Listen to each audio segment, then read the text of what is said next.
이달 중 나올 예정이었던 금융감독원의 키코 피해기업 재조사 결론이 지난주에 다음 달로 미뤄졌습니다. 금감원은 은행의 불안전 판매 책임을 물어 피해 금액 일부를 배상하도록 하는 중재안을 내놓을 계획인데요.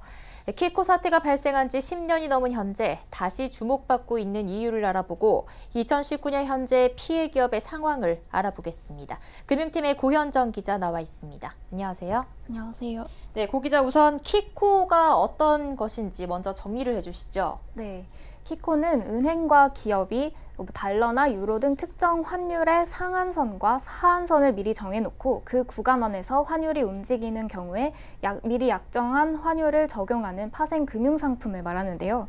만약에 이때 상한선을 넘어서게 되면 기업이 계약 금액의 2배를 사들여서 은행의 약정 환율로 다시 팔아야 하고 하한보다 떨어지게 되면 계약이 해지되는 상품입니다. 이와 같은 상한과 하한 조건이 붙은 복합 파생 상품을 낙인과 낙아웃의 약어를 붙여서 키코라고 합니다.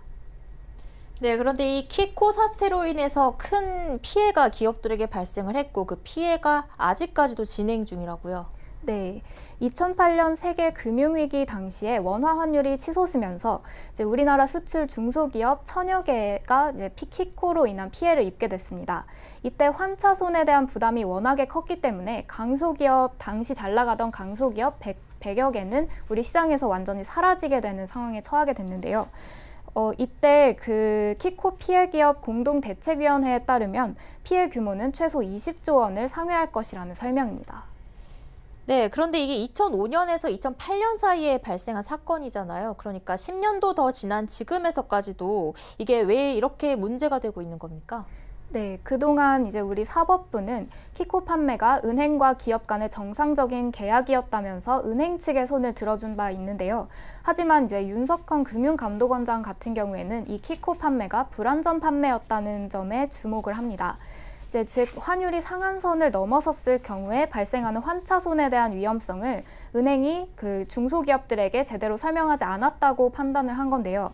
실제로 2017년 말에 윤 원장이 금융행정혁신위원회 위원장으로 재직했을 당시에 검찰이 확인한 녹취록에 따르면 그 은행 딜러들이 키코 상품을 판 뒤에 직접 말한 녹취록이 나옵니다. 7만 7천 불을 먹었다, 왕건이 하나 건졌다 같은 이야기들을 나눈 것으로 확인이 됐습니다. 이에 사법부가 키코 상품 판매에 대해서 사기가 아니라고 판단을 했지만 윤석헌 원장은 금감원장으로 취임한 뒤에 이 키코 재조사를 강하게 드라이브를 걸고 있는 상태입니다. 네, 이 키코 사태로 피해를 입은 기업들의 상황 지금 어떻습니까? 네, 키코 사태 이후에 회생을 위해서 10년 동안 지금 노력하고 있는 한 기업의 입장입니다. 들어보시죠. 지금 그런 부분들 때문에 은행하고 이렇게 거래가 잘 되지 않기 때문에 뭐 신용이라든지 여신이라든지 그런 지원을 받을 수 있는 게 아무것도 없거든요.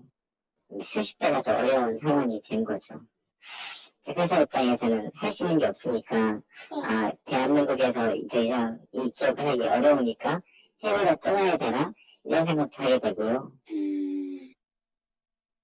그러니까 피해 보상금도 보상금이지만 사실상 은행과 피해 기업 간의 그 관계 회복을 위해서 보다 적극적인 자세가 필요하다는 지적입니다. 그나마 저희가 회생을 했기 때문에 그나마 이렇게 목소리에서 낼 수 있지 않나.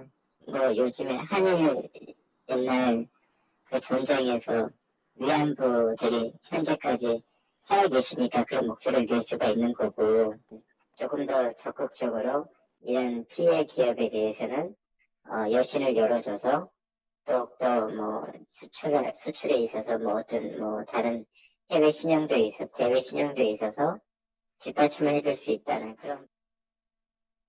네, 그리고 이번 사건이 금융당국 입장에 있어서도 특히 중요한 이유가 있다고요? 네, 그동안은 거의 모든 금융 분쟁에 있어서 사법부의 판단이 먼저 나온 뒤에 그걸 금융당국이 집행하는 수준의 조정에 그쳤다면 이번에는 금감원이 직접 키코의 그 잘잘못을 판단해서 배상 수준까지 권고하는 사실상 최초의 사례라고 보시면 됩니다. 이에 민병두 의원도 지난 19일 금감원이 금융소비자들의 피해를 구제하려는 노력을 하는 것을 적극적으로 지지한다고 지원 사격에 나서기도 했는데요.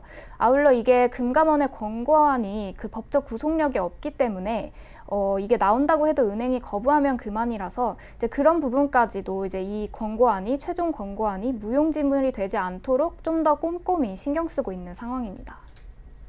네, 그러니까 키코가 비록 법적으로 문제가 되지는 않더라도 이 금융 공동체와 정의의 관점에서 가치 조정에 나서보자는 취지라고 해석을 할 수 있겠습니다. 고현정 기자였습니다. 감사합니다. 감사합니다.